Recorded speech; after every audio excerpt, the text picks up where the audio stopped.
So what concerns freedom, of course, there are two kinds of freedom. There's the outer freedom, you know, the freedom of expression, the freedom of movement, the freedom also from diseases and so on due to our good doctors and hospitals, the freedom to have a good education also because of our social systems and so on. There's this kind of freedom which is very important, you know, and very meaningful.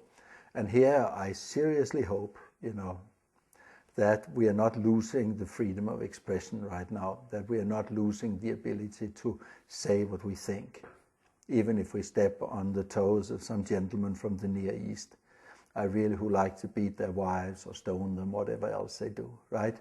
I mean, I really think, you know, what our freedom is more important than whether some gentlemen are happy about what we say or not say, because this is the greatest thing we have. If the freedom of speech goes, every freedom goes. Everything is gone. We are back in the Middle Ages. Everything we fought for, everything our philosophers and dreamers fought for, we threw out the window for some people who come here, you know, and don't want to be like us, want us to become like them, right? So that's one thing.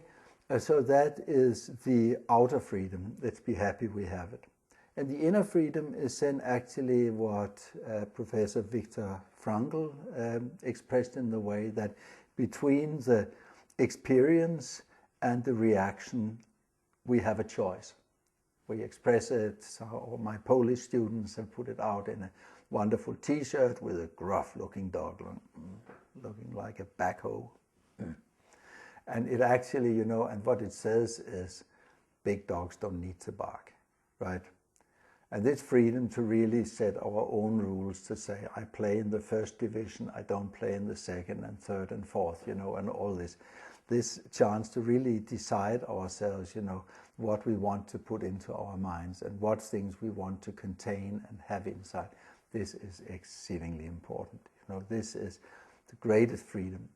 And also here, the freedom from things. You know, we always thought freedom, oh, you can have any religion or view that you want, you know, but also the freedom to not have any of that. You know, if you look at history and you see they did this, that, and the other thing, I do not want to be a part of that. You know, I will not have anything to do with that.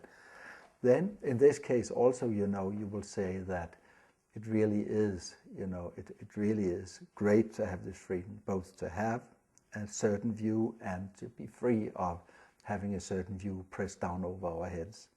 It's a very important thing, you know, and we should do our best that around the world all beings have a freedom, the education to choose and a freedom to decide what they want.